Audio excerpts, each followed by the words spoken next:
For some people, they see discipline as sort of an ugly word. Don't talk to me about discipline. But what you must understand is discipline is a most incredible creative force. Discipline builds a career. Discipline develops good health. Discipline forms the most incredible marriage. Discipline puts together a friendship that won't quit forever. Discipline develops skills that can be magnified, and touch the world. Discipline opens up music. You can't have incredible music without discipline. In fact, we call them the disciplines. We call architecture and music, and we call playing an instrument. We call sculpturing. We call painting. We call writing, composing. We call those the disciplines. And the disciplines gives us the indication that, yes, it doesn't come except by discipline. But it also means that the discipline is the open door to the creative process to turn nothing into something and to turn imagination into reality. So here's what you must learn to do. Appreciate the disciplines and welcome the disciplines. Here's a good question to ask. What other discipline could I begin that would open up a whole new expression in my life of turning imagination into reality? Without discipline, there is no enterprise. Without discipline, there is no magnificent structure. Without discipline, there is no music. Without discipline, there is no health. Without discipline, there is no advantage. There is no future. So discipline is all when it comes to imagination, having something real, believing in it, and turning it into reality. People who are going to be really successful in the future are willing to make sacrifices in the present in order to guarantee that future. And by sacrifices, we mean they're willing to put in the long hours. They're willing to get up earlier. They're willing to work harder. They're willing to stay later. They're willing to invest and save their money, even though they don't have a lot, knowing that with compound interest, it will grow and grow over time. They're willing to spend an enormous amount of time investing in their children, knowing that this investment in their children in time and love and affection and support will pay off for decades and generations, even into the lives of their children and grandchildren. So sacrifice is the critical word, and sacrifice means that you have the ability to discipline yourself. You have the ability to delay gratification in the short term so that you can enjoy far greater rewards in the long term. And wonderfully enough, when you practice self-discipline, when you exert yourself to do what you know you should do, even though there's endless temptations to do something fun and easy, when you discipline yourself to do it, your self-esteem goes up. You actually like yourself more.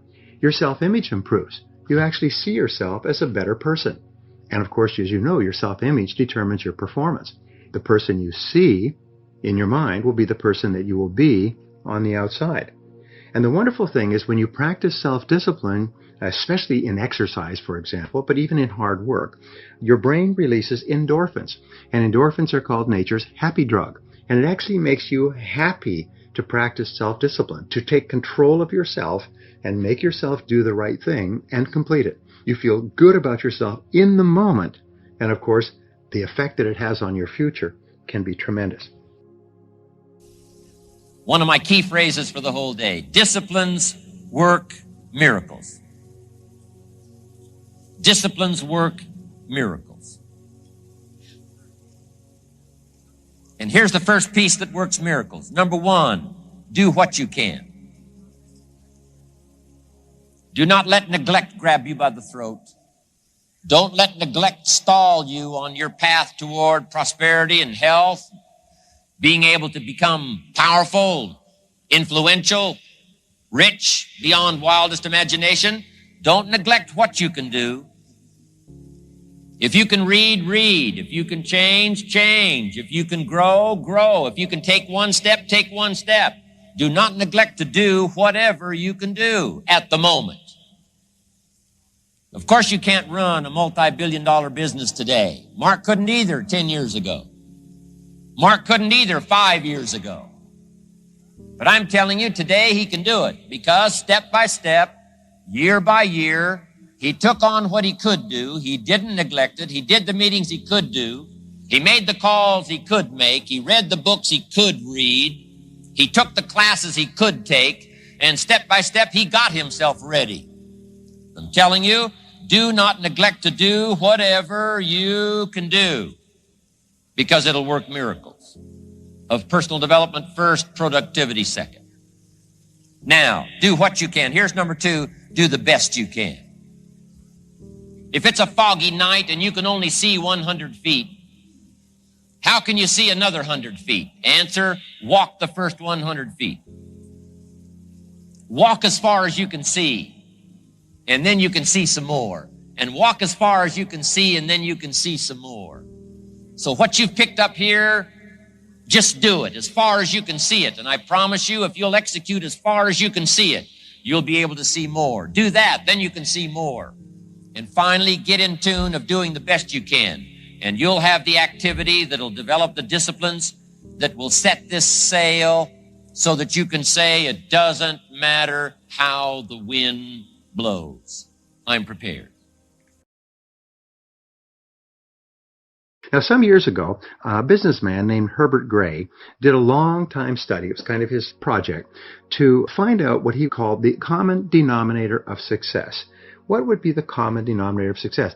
And he spent 11 years studying the literature, interviewing people, reflecting on it, and he finally wrote a little pamphlet. And the pamphlet has been handed around for years and years, and you don't need to get it because I'll tell you what's in it. He said the common denominator of success was quite simple. He said, successful people, he found, make a habit of doing what unsuccessful people don't like to do. And of course, the logical question is, well, what is it that unsuccessful people don't like to do? Well, it turned out to be the same thing that successful people don't like to do either, but they do it anyway because they recognize that that's the price of success. A simple thing like exercising, going for a run or a walk at the end of the day. Well, do people like to do this? Do we look forward to exertion and perspiration and sweating and straining and everything else? No, we don't look forward to it, but we do it because we recognize that this is the price of looking and feeling fit, trim, living a long life, taking good care of our bodies, and so on. So remember, the same things that unsuccessful people don't like to do are things you don't like to do either. Many years ago, I met Rich DeVos personally. You know, Rich DeVos is the founder of Amway, started off selling soap from door to door, and now he's worth about $5.3 billion, according to Forbes. And he was asked a question. He said,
Said, well, how do you get over the fact that it's hard to prospect, it's hard to recruit, it's hard to build a business, it's hard to come home after work and work on building your business? He said, you just have to understand this.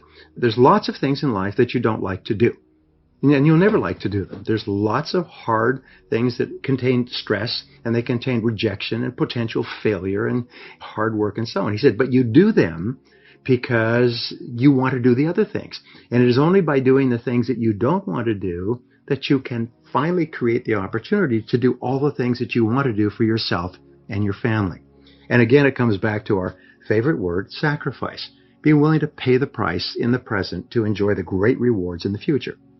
Now, the discipline of persistence says that the greatest test of self-discipline is when you persist in the face of adversity and you drive yourself forward to complete your tasks 100%. The test of self-discipline is when you can drive yourself to keep on keeping on, even when everyone around you feels like quitting, and you feel like quitting as well. We say that courage has two parts. The first part of courage is the courage to begin. It's the courage to start. It's the courage to launch in the face of failure with no guarantees of success. But the second part of courage is the courage to endure, the courage to persist and to keep on going when you're tired and you're disappointed and nothing's working and there's no guarantee of success and maybe even a very large likelihood of failure. So it's really important. We say that your persistence is your measure of your belief in yourself and what you are doing. If you truly believe in the goodness and rightness and value of what you're doing, you will persist regardless of what's happening on the outside. And the more you believe in the goodness and rightness of what you're doing, the more you will persist. And wonderfully enough, the more you persist, the more you believe in yourself, the more you believe in the value of your work. Persistence seems to change your character. In reality, persistence is self-discipline in action. In the final analysis, your persistence is your measure of self-discipline. Self-discipline leads to self-esteem. Every time you practice self-esteem, you feel better about yourself, which leads to greater persistence, which leads to even greater self-discipline, and you get onto an upward spiral in life. That's why Napoleon Hill said that persistence is to the character of a man or woman as carbon is to steel. You actually make yourself, you shape yourself, you form yourself, you build yourself into a superior human being, a better and stronger person by persisting when you feel like quitting. Well, every time you have the tendency to quit, every time you feel like giving up or cutting corners or stopping before you finish your task, say, wait a minute, this is a test. This is a test of my character.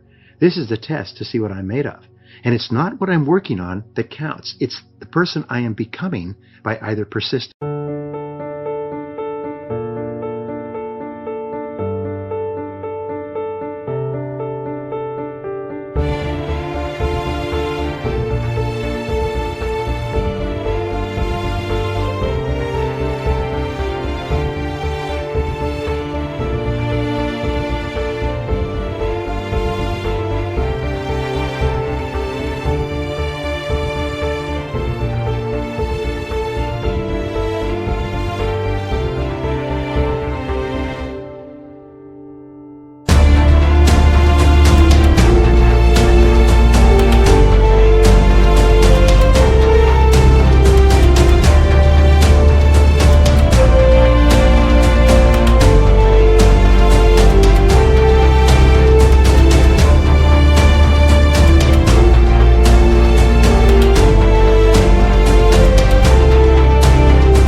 or quitting. So always persist until you have completed the task.